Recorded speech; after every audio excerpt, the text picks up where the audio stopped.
paz que excede todo entendimento se faça notória sobre a sua vida. Eu sou o pastor Hilton Lima, você está no Alimento de Vida. Deus tem uma palavra poderosa e profunda ao seu coração. Palavra que se encontra em 2 Reis, capítulo 6, versículo 16. E ele disse: não temas, porque mais são os que estão conosco do que os que estão com eles. Oremos. Senhor Jesus, meu Deus, meu Pai. Senhor, mais uma vez eu me coloco, Senhor, diante da Tua presença, Senhor. Que o Senhor, meu Deus amado, venha falar no oculto, no profundo, no escondido. Que desde já, Senhor, os principados, as potestades, as hostes espirituais da maldade, que são os dominadores que têm se levantado, Senhor, para destruir os Teus servos, as Tuas servas, Senhor. Que seja repreendida agora toda obra do inferno, toda obra maligna, Senhor, porque a sua palavra diz que por um caminho ele vem, mas por 7 tem que bater em retirada. Então pega os seus planos do inferno, pega a sua sujeira aí, Satanás, pega os seus mulambos sujos e vai bater em retirada, vai bater em retirada, vai bater em retirada, porque quando chega o homem de Deus, quando chega o profeta de Deus, o milagre acontece, a cura acontece, o poder da glória de Deus aparece, e é para a glória de Deus. Então vai bater em retirada, vai bater em retirada em nome de Jesus. Todo impedimento, toda barreira que há nesse lar, que há nessa vida, nessa casa, em nome de Jesus eu repreendo. Em nome de Jesus. Amém. Glória a Deus. A Bíblia vai dizer agora sobre esse profeta chamado Eliseu. Precisamos saber o que é profeta. Profeta é um homem que anda com Deus.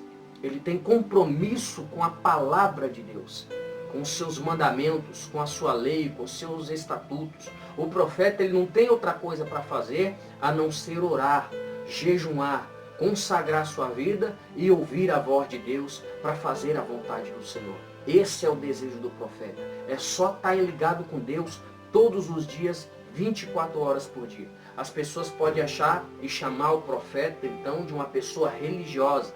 Uma pessoa agora que ela é louca, uma pessoa que só sabe falar de Deus, não tem outra coisa para fazer, não tem outra coisa para pensar, não tem outra coisa para agir. Esse aí é profeta. Mas a Bíblia diz que o Espírito de Deus, ele é sujeito ao profeta. O profeta, ele tem tanta comunhão com Deus, que é sobre a sua palavra. Ele tem o poder de Deus dentro dele e a capacidade de construir, de abençoar, de edificar, mas também de amaldiçoar, de abater e de destruir. Eliseu foi sucessor de Elias. E quem foi Elias, o tisbita? Foi um grande homem cheio do Espírito de Deus. O Espírito de Deus tinha se apoderado de Elias, a Bíblia vai dizer. E certa feita, o povo de Israel estava distante dos estatutos do Senhor, distante do nosso Deus, do Deus de Abraão, de Isaac e de Jacó, distante do Deus verdadeiro, Deus único, Deus eterno, o grande eu sou, o guarda de Israel, o magnânimo, o onipotente, o exaltado e glorificado. Santa, santa, santo é o Senhor dos exércitos, e toda a terra está cheia da sua glória. E agora o povo estava adorando Baal, estava adorando Astarotes, estava adorando Azerá, estava distante do Deus vivo. E Elias ali era um dos pouquíssimos profetas. Não existe centenas de milhares de profetas. Não existe isso. Deus levanta 400, certa feita tinha 400 profetas para o mundo todo da época de seus dias. E em algumas épocas tinha 70 profetas para a época de seus dias. O profeta, ele é chamado desde o ventre. Mas antes do ventre, Deus já havia o chamado e já tinha o santificado como profeta às nações. Não é uma pessoa que simplesmente ora, jejuma, santifica, se consagra, busca o conhecimento da palavra e ele se torna um profeta. Ele já nasce profeta ou ele não nasce para ser profeta. Porque nem todos que profetizam é profeta. Você pode ver isso lá em 1 Samuel. Quando Davi está correndo de Saul, que o ministério de Saul era ser um capitão. O ministério dele era ser capitão dos exércitos de Deus, para combater as guerras de Deus, as pelejas e as batalhas. E quando Saul vai na batalha de Deus, na peleja de Deus, ele agora fica corrupto, ganancioso, o olho muito grande nas coisas, nos bens que ele estava, e faz um acordo até com o rei, e Deus o rejeita Saul. E a Bíblia vai dizer que um demônio, um espírito maligno enviado pelo próprio Deus, começa a perturbar agora Saul de dia e de noite. O que eu entendo com isso? Que eu tenho que ir para a guerra de Deus, que eu tenho que ir para a batalha de Deus, mas eu tenho que ir armado, mas fazer o que Ele mandou. A vontade dEle, segundo o querer dEle, conforme a vontade dEle, é o plano dEle, é o projeto dEle, e a glória dEle, quem faz é Ele, quem manda é Ele. Eu só tenho que obedecer, porque manda quem pode e obedece quem tem juízo. E ele não obedeceu a Deus, e a Bíblia diz que Deus o rejeitou e mandou um demônio que o perturbava. Ele não tomou posse, não saiu do cargo de rei, de capitão, ele continuou sendo capitão, ele continuou sendo rei por muitos anos ainda, reinando em Israel e na frente do comando, na frente da batalha. O que eu entendo? Que tem muita gente que já está no poder, muita gente que já está em cima, que já está na frente do trabalho, mas por ser ganancioso, por ser corrupto, Deus já rejeitou. Deus já rejeitou, mas não tem problema não, que Deus sempre vai levantar alguém para guiar Israel, para guiar o povo de Deus, para guiar o povo para o caminho da verdade. Louvado e exaltado seja o nome do Senhor. O Espírito é sujeito ao profeta. Eu estou armado aqui, ó. Eu estou com escudo e estou com espada. Aleluia. É sujeito ao profeta. Se não manuseia a espada, se não manuseia o escudo, se o Espírito não é sujeito, não é profeta. Profeta não é quem profetiza. Você vai saber agora. Aí agora esse perturbado vê que agora tem um ungido de Deus levantado, cheio do poder de Deus, cheio da presença, cheio do Espírito Santo. Que a Bíblia vai dizer que quando a unção desceu sobre Davi, no meio dos irmãos que humilhava, que não valorizava, que ele era um marginal, ele era um filho bastardo, que ele era um vagabundo. E Davi mesmo diz, Deus me tirou do monturo. O que é o monturo? É o lixo. Deus me tirou do monturo e me colocou para sentar entre os príncipes da terra. Esse é o Deus que você serve. Ele é um Deus grande. Não espere coisas pequenas de um Deus grande. Um Deus eterno que fez as galáxias, os planetas, as constelações, que chama todas as estrelas pelo seu nome. Nós estamos em quase 7 bilhões e meio de pessoas. Ele sabe o nome de cada pessoa. Antes que a palavra subir ao seu pensamento, antes de sair na sua boca, ele já sabe o que você vai falar. Ele discerne, a palavra dele é tão profunda que ela vai lá na divisa da alma, do espírito, prova os rins e o coração e é apta para discernir os desejos do coração. Tudo isso numa fração de segundos. Imagina o tamanho desse Deus. A Bíblia diz que ele segura um globo terrestre na palma da mão e na outra mão um bebê recém-nascido, e as duas coisas para ele têm o mesmo peso. Eu fico imaginando o tamanho do braço dele. Se o globo terrestre é uma bolinha na palma da mão do mestre, eu fico imaginando o tamanho do braço, o tamanho do bíceps, o tamanho do tronco, o tamanho do rosto, o tamanho do cérebro desse Deus eterno. É por isso que Deus é mistério. Eu agora estou usando 10% do meu poder cognitivo, meu poder intelectual. Albert Einstein, judeu, askenazi, nascido na Alemanha, ele usava 12. O cara era um gênio. Um gênio. Quanto mundo existia, vamos falar de Einstein. Usava 12.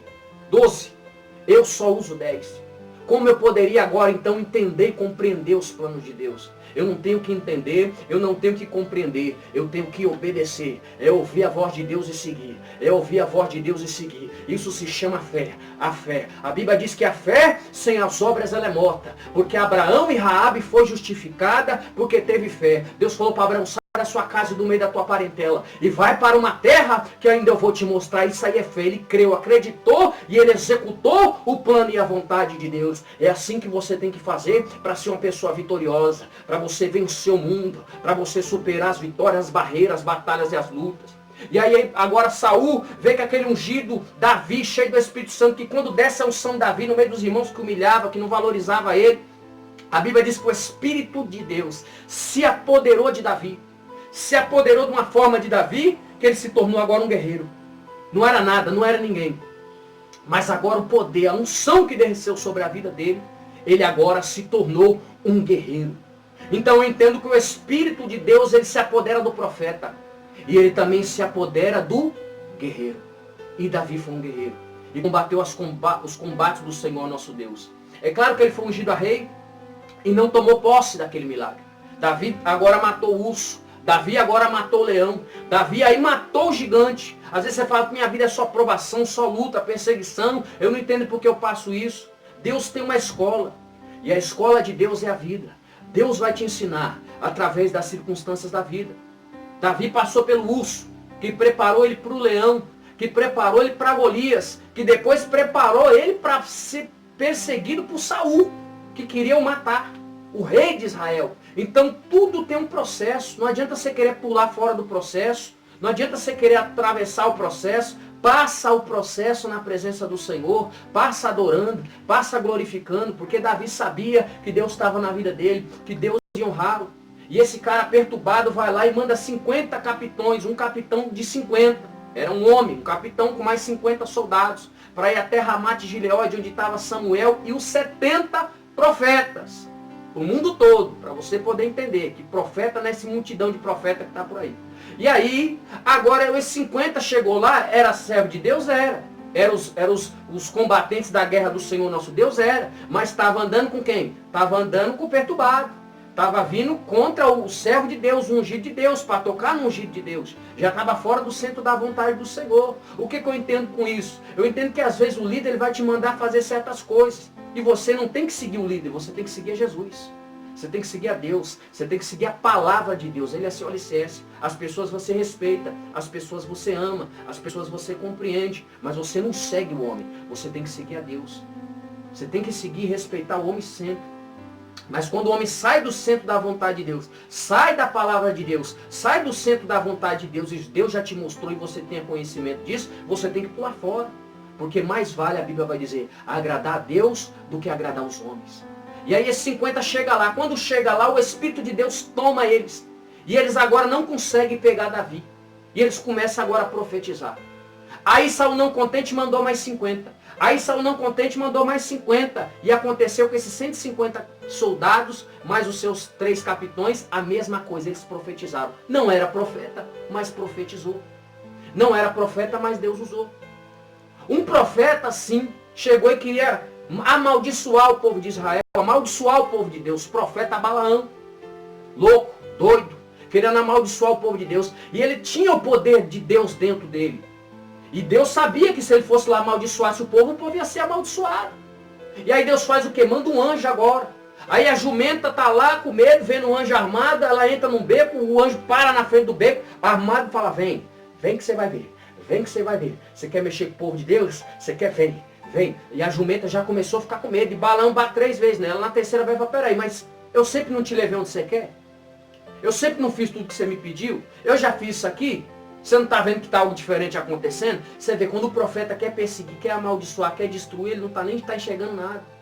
Uma coisa é a justiça de Deus, porque o profeta ele tem o poder de fazer a justiça de Deus. Porque Deus é tardio a irar-se, mas ele se ira também. E Deus pode usar o profeta assim com uma palavra de maldição, uma palavra de perseguição, uma palavra de destruição. Isso é bíblico. Elias, o tisbita, ele está lá no monte, rei Acabe manda um capitão com 50 pegar ele. Aí ele diz assim, se eu sou homem de Deus, então manda cair fogo do céu e consome esses 50. Manda fogo do céu e consome esses 50.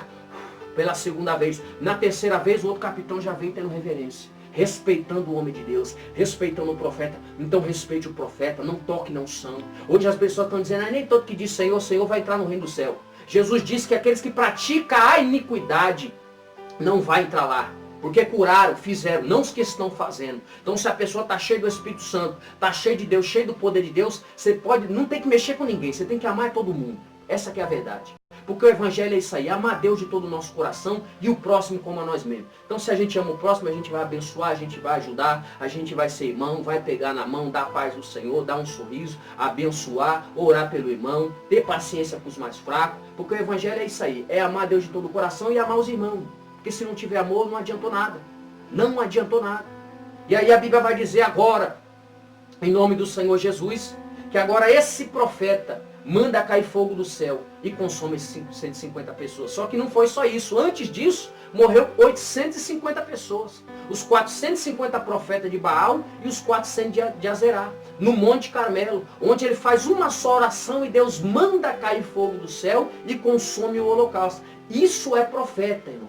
Profeta, ele tem o poder de Deus. Profeta não é quem prega a palavra. Quem leva a palavra é embaixador. Quem leva a palavra de Deus é ministro da palavra. E se louva bem, é levita. E pode ser um sacerdote, que está abaixo do...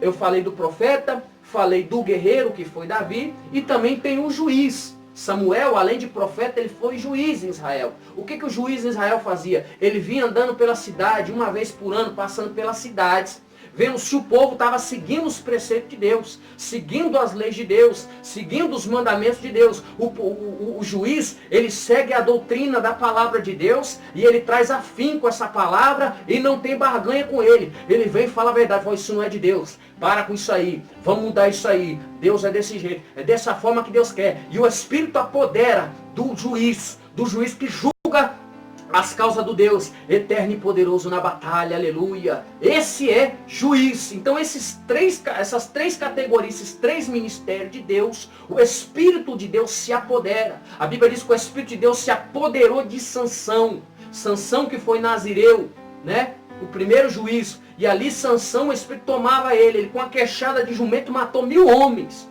para fazer a justiça de Deus, que tem o poder de Deus. Então não mexa com essas classificações. Não mexa com ninguém, na verdade. Mas se você mexer com um profeta, se você mexer com um homem desse de Deus, que tem o poder de Deus, a presença de Deus, ele direcionar uma palavra, você está perdido. Porque aquele capitão de 50 era de Deus. Estava no exército do povo de Deus, mas queria tocar no ungido de Deus, queria afrontar, queria matar, queria destruir o homem de Deus. E aí o homem de Deus falou, se eu sou homem de Deus, manda fogo do céu e consome esses 50. Sente a glória dele aí, ó. O profeta manuseia, ó, a espada, ó. Aleluia. É profeta, o Espírito, a Bíblia vai dizer que o Espírito é sujeito ao profeta. E agora Eliseu, ele vê Elias subir na carruagem de fogo. Desce um redemoinho, uma carruagem de fogo do céu. Agora o vento bate ali, esse redemoinho, essa carruagem, joga Eliseu para longe. E Deus falou para o que para Elias? Falou, Elias, você vai ungir o rei de Israel e o rei de Judá. E você vai ungir a Eliseu no seu lugar como profeta. Então o profeta, ele é chamado desde o ventre. Deus já tem um plano. E sai um e entra outro. Sai um e entra outro. Sai um e entra outro. Não é esses milhões de profetas. Ah, eu vou virar profeta, eu vou orar, vou jejuar, vou consagrar, vou virar profeta. Pode ser que você seja um profeta. Pode ser que você seja uma profetisa, que Deus tem essa chamada na sua vida e você vai se desenvolver e você vai aprender e vai se tornar um profeta ou uma profetisa da casa do Senhor. Mas isso aí é para quem Deus já escolheu para ser. Isso não se torna. A pessoa já é ou não é. A pessoa pode aprender no decorrer da sua vida, com as suas experiências, santificando a sua vida em oração, consagração, leitura da palavra de Deus e tendo vida no altar de santidade, buscando a Deus, porque Deus é santa, Ele é santa, Ele é santa, Ele é santa, e toda a terra está cheia da sua glória, e Deus não derrama a glória em vaso rachado, vaso desconcertado, vaso que vive no pecado, na masturbação, na mentira, no engano, na fornicação, no adultério. Deus ama todas as pessoas, mas para ele derramar o poder dele, a glória dele, os dons dele, tem que haver renúncia, tem que haver santificação, tem que haver, porque a Bíblia diz, se o Filho do Homem te libertar, verdadeiramente você é livre. Mas às vezes é a pessoa que se coloca no baixo de jugo de escravidão. Deus já libertou, mas a pessoa tem aquele hábito, tem aquele hobby, não estou fazendo nada, eu vou fazer isso. Aí a pessoa se coloca de novo debaixo do jugo da escravidão do inimigo. Então Eliseu agora, ele está em Samaria. E ali, em Dotã, na verdade, em Samaria, próximo de Samaria. E agora Deus traz a revelação para ele do que o rei da Síria, Ben-Hadad, procurava então para fazer, para destruir o povo de Israel. E ali, antes de Ben-Hadad fazer o seu plano, ele pensava na sua cama, deitada no seu leito ali, deitado no leito, ficava imaginando como ele ia fazer para destruir o povo de Deus. E ali, o Espírito de Deus vinha sobre Elias e revelava no oculto, no profundo, no escondido, aquilo que acontecia nos pensamentos de Ben-Hadad. Então, irmãos, a gente que está, se você está do lado do profeta, se tem profeta do seu lado, você sempre vai estar um passo à frente do inimigo. Sempre um passo à frente do inimigo. Quando Ben-Hadad ficava lá na tocaia, planejando o planinho dele para destruir o povo de Deus, ali Deus já tinha trazido a revelação para o profeta. Por isso que a Bíblia diz, crede em mim e nos meus profetas e prosperareis, aleluia. E ali agora Ben-Hadad fica ali, monta o cerco. Ah, eles vão passar aqui na rua 7 aqui, viu? Vai passar hoje, todo dia eles passam aqui. Aí nesse dia não passava. Oh, glória a Deus. O que Deus está dizendo com isso aí? Que Ele já prove livramento para você. Ele já está provendo livramento para você. Porque diz lá em Amós 3,7 que Deus não fará coisa alguma antes de revelar aos teus servos os profetas. profetas, aleluia. Então respeite o profeta, esteja próximo do profeta, abençoe a vida do profeta. Você viu que aquela viúva abençoou o profeta, não faltou mantimento na casa dela. Outra fez uma casa ali para o servo de Deus. Ele falou, o que você precisa? Porque profeta é assim, ele tem o poder para fazer o que ele quiser fazer. O que é que você está precisando aí? Qual que é a sua necessidade aí? Eu quero te ajudar. E aí ele vai dizer, então que assim seja, que assim aconteça, e assim vai e acontece. Isso aí é profeta. Profeta, ele tem o poder da glória de Deus. E ali agora, o rei da Síria não consegue arquitetar o seu plano, não consegue fazer o seu plano maligno. Porque o diabo é assim, ele faz o arrumadinho dele, ele faz a panelinha dele, ele faz o movimentinho dele ali, pega o seu soldado de guerra, usado pelo diabo, para querer destruir a nossa vida, destruir nosso ministério, destruir a nossa chamada, destruir a nossa família, destruir o nosso povo. Só que ele esquece que o Deus viva, o Deus Todo-Poderoso na batalha e na guerra, ele está do nosso lado, ele está com você e já te deu vitória, aleluia. Creia no Deus poderoso, aleluia, será salvo tu e a tua casa, assim diz o Senhor.